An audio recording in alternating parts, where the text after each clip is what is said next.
What's up, guys? Welcome back to the YouTube channel. We just got over here to the shop. I'm at Brian's shop, B&K Performance, and we got this nasty cylinder head on the bench here. And so we're going to be working on Randy's car a little bit tonight, and we're going to check piston and valve clearance. We're also going to try to get the positive length on what we're going to have for our push rods. So that's what we got to do first, push rod length. He's got like 5 sets of push rods, so hopefully one of those will be the right length. Don't forget to go to turbojohnracing.com, grab yourself some merchandise, and comment, like, and subscribe. Thanks, guys. Guys, well, here we go. This is this bad to the bone RFD head. This is a CID casting and huge intake ports. If y'all didn't see the other video where we talked about this head, go check it out. So that's what we're going to be doing there. We got his block. This has been in this scenario here, been covered up for about 2 months now, 3 months. We got it all back together. We were trying to get it together from earlier this year, and then we had those few issues. He also got in the mail. Dun, dun, dun, dun.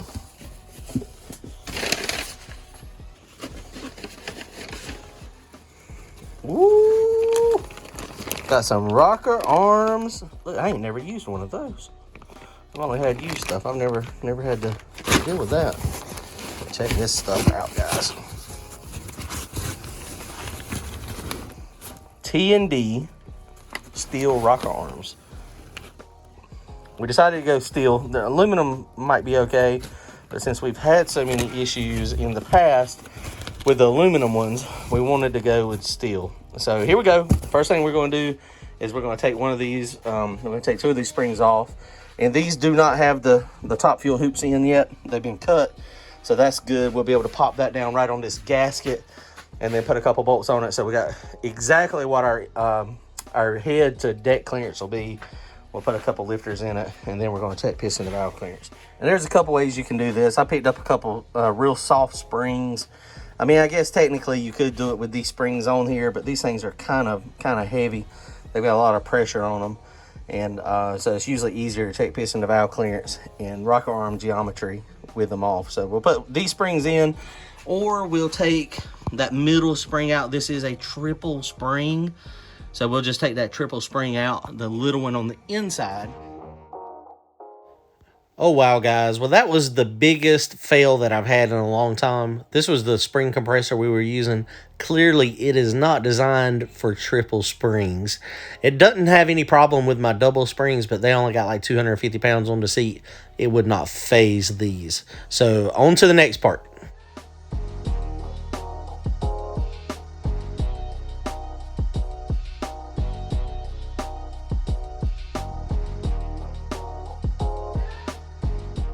So we just encountered our first issue. They all need to be that same length. It looks like the shorter studs on the top. So now I don't even know if these are long enough. They don't work. Well, now these on the end are. That one on that end is, but through the ports, I don't think it is. Okay. So another issue with custom stuff right there. So that one is good. I don't think that's long enough either. Stick one of those washers on it and let's see if you get a whole thread bite.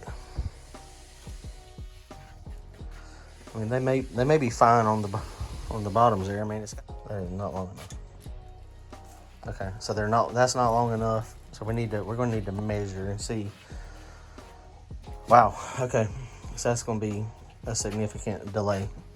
Okay, so let's take the head back off of it real fast, and we'll pull out a couple of these long ones and see if that's the right length for the top, if they're the same. Okay, so one of the things that is interesting is these head studs. When he got these head studs, he actually bought these head studs used. They were like $2,700, and he got them for like $1,000.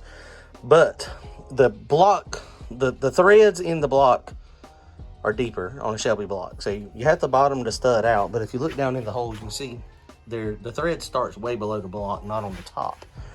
So what Chris Ideal had done was put ball bearings under the studs to get it so that it would be the proper height. He used small ball bearings in the bottom and bigger ones in the top. So there's a chance. Go ahead and take the other one out over there too. We're going to put the bigger ones in the bottom, and we're going to take them out of put the small ones in the top. So reverse those, put those small ones up top. And then, because we just tried to, I put the 2 big ones down here, so put the 2 small ones in there. And so we'll see if that gives us the right height up. I hadn't thought about it till right now, and I just mentioned it. With the threads not starting until it gets way down in the block, a 1/2 inch, the threads are not pulling on the deck of the block at the top. That's one of the things you see with a lot of blocks. You know, they're threaded from the very, very top, and it pulls from the surface, and that's how sometimes you get cracks up there.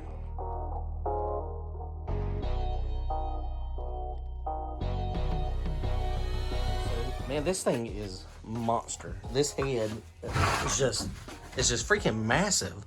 So this is the T&D rock arms on it. So in order to actually use their little stand heights that they want us to use, this little thing, we have to take the springs off of it. But if you look at it, if you look at the valve tip geometry there, it looks pretty good.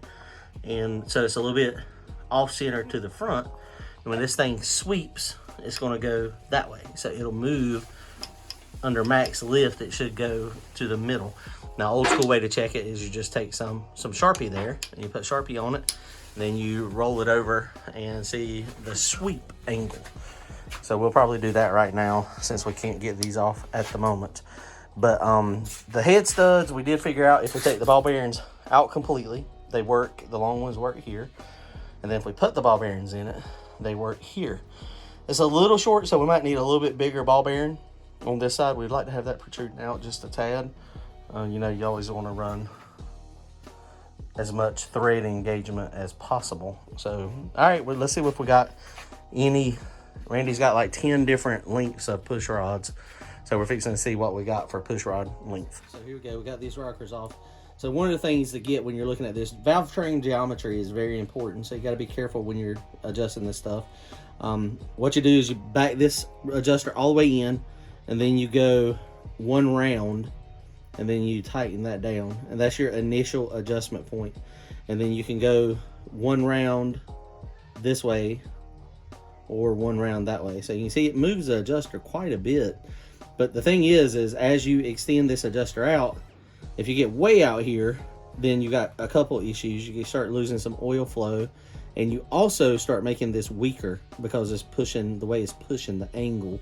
So you always want this thing as far in as possible. And one turn is quite a bit of adjustment. All right, guys. So I guess we've hit a snag. We've hit a stopping point. I guess we should have been more prepared. I thought I was going to be able to easily check the push rod length checker with the normal one that we had. Brian had, but it was a little short. This one is, these things are going to need, these push rods are going to be like 10 inches long, a little bit over. So we got to order a push rod checker tool. We're going to make one, but trying to make it, we just don't have everything we need to make. It's usually pretty easy. All you do is cut the end of a push rod off, and then you just tap it or put a thread in it, and then you can just space it out. But we don't have enough threads. We don't have them long enough because it's going to be like 10 inches long. So we're done on that. We need to get these springs off. So we're going to get us Shannon's got a spring remover tool that actually bolts onto the rock arm here, so you can service the valve springs in the car. And so we're going to get one of those. We're going to borrow his for the time being, and then we'll get one for us. It's something we need to have, along with some spare valve springs. And so we're going to put the valve spring checker tools in it, and then we'll use the T&D this to make sure the stand height is correct. Basically, you have to take the valve spring off, and then this lays across the stand or the arm there. You take the rocker off and you put it there, and that's how you make sure the geometry is right. But when you look at the geometry, I mean, like I was saying, when you look at where that is on the valve, that's exactly where it needs to be. So I'm sure that this is going to be correct. And these rock arms were made specifically for these heads. So, I mean, I think we're going to be fine. But it's just one of those things that's always best to check, because we don't want to have any future valve train geometry issues. So we did make some progress. Well, I don't know if this will be considered progress or not. This is like stepping backwards, because we got to figure out the head studs, which we did figure them out. So Randy's going to he's going to take one of these head studs with him, and he's going to try to figure out if we can get a half a set. If we can get a half a set of these long ones, then we'll be set to make this happen. hopefully with these, because these things were stupid expensive. And you said, how long were they out then? 6 months then. And that was before coronavirus, and that was before we got ships and stuff stuck off the coast. So, I don't know, we might be waiting. I mean, there's no telling how long it is now for this. And it's interesting looking at the aluminum blocks. And like I was saying, something I had never thought about. It's pretty cool is the threads are way down in the hole, so it's not pulling on the deck, which, I mean, this thing is solid. So, I mean, it's got plenty to pull on. But so, all right, well, I guess we made some progress. We found out Randy needs to spend a lot more money. So I don't know if that's good or not. But these heads are, I mean, they're freaking massive. They look just unreal. I mean, with the height and the height of the intake port off of the, the lifter valley tray here. I mean, this thing is crazy looking. All right, guys, well, I guess that's going to wrap it up. We're going to be done tonight. And this has been a slow process. We've been here for like 3 hours tonight. And I mean, looking at it, we're going to have like a 5-minute video. And we've been here for like 3 hours, but it is what it is. Sometimes this stuff takes a little longer, and we are amateurs. We're not professionals. So professionals, it may go a little bit faster. All right, guys, comment, like, and subscribe. See y'all soon. Later.